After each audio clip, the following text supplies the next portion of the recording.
अस्सलाम वालेकुम, myself Zubia Salim from Aura properties. आज हमारी वीडियो बेस्ड है बहुत ही इंटरेस्टिंग टॉपिक पे, और टॉपिक ये है कि आपको प्रॉपर्टी कैश पे बाय करनी चाहिए या फिर इंस्टॉलमेंट्स पे। बहुत से लोगों का सवाल होता है और वो लोग कंफ्यूज होते हैं कि ज़्यादा कैश पे प्रॉपर्टी बाय करना अच्छा होता है या फिर आप अगर इंस्टॉलमेंट्स पे लेते हैं तो वो ठीक रहता है। अब अगर हम कैश की बात करते हैं तो जब हम कैश पे प्रॉपर्टी बाय कर रहे होते हैं, हमें पता होता है कि हमारे प्लॉट की लोकेशन कहाँ पे, हमारा प्लॉट कहाँ पे मौजूद है, ऑन ग्राउंड सब कुछ मौजूद होता है। जो प्लॉट होता है उसकी पोजीशन हम लोग हासिल कर सकते हैं। तो जब हम कैश पे प्रॉपर्टी बाय करते हैं तो जो रिस्क के चांसेस होते हैं वो बहुत ज़्यादा कम हो जाते हैं। फॉर एग्जांपल आप कोई प्लॉट ले रहे हैं तो 100 में से जो रिस्क रेशो होगा वो सिर्फ 10% होगा, और उसकी जो मेन रीज़न होती है वो यही होती है कि जब आप कैश पे प्लॉट लेते हैं तो सब कुछ ऑन ग्राउंड मौजूद होता है।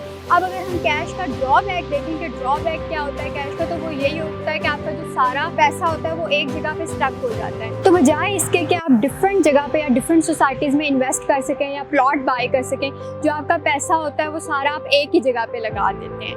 अब अगर हम इंस्टॉलमेंट की बात करें, आप इंस्टॉलमेंट पे प्रॉपर्टी बाय कर रहे हैं या प्लॉट बाय कर रहे हैं, तो आपको एक तो प्लॉट की पोजीशन नहीं मिलती, उसके अलावा आपको जो प्लॉट की पोजीशन का नहीं पता होता, ऑन ग्राउंड आपको नहीं पता होता कि आपका प्लॉट कहाँ पे मौजूद है। इसके अलावा आपको डेवलपमेंट चार्जेस और हिडन चार्जेस पे करने पड़ते हैं, जो कि आप नहीं करते एट एंड, तो आपका जो प्लॉट है वो कैंसिल भी हो सकता है। एक और जो नेगेटिव फैक्टर है वो है सरप्लस सेल्स का।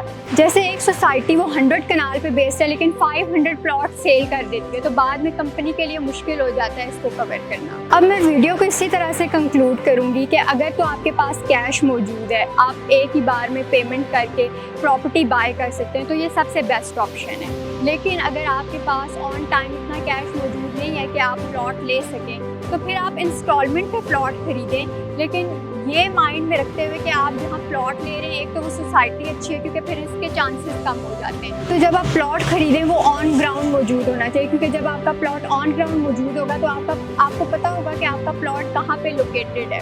अब अगर हम इंस्टॉलमेंट के एडवांटेज की बात करें तो मोस्टली जो इंस्टॉलमेंट्स होती हैं वो लॉन्ग टर्म इन्वेस्टमेंट होती है, इसी वजह से आपको ज़्यादा टाइम मिल जाता है और आप easily monthly installment property buy कर सकते हैं। लेकिन अगर आपके पास एट अ टाइम इतना कैश नहीं है कि आप किसी अच्छी सोसाइटी में प्रॉपर्टी बाय कर सकें, तो आप इंस्टॉलमेंट पे प्रॉपर्टी खरीदें, लेकिन कुछ चीज़ों को माइंड में रखते हुए। वो ये कि जहाँ पे आप प्लॉट खरीद रहे हैं वो कोई अच्छी सोसाइटी, और दूसरा ये कि जो आपका प्लॉट है वो ऑन ग्राउंड मौजूद है। इससे ये होगा कि अगर आप इंस्टॉलमेंट पे भी प्रॉपर्टी बाय कर रहे हैं तो जो रिस्क रेशियो होगा वो काफ़ी हद तक डिक्रीज हो जाता है। This was all about today's video. For more updates, stay tuned and don't forget to like, share and subscribe our YouTube channel. Thank you.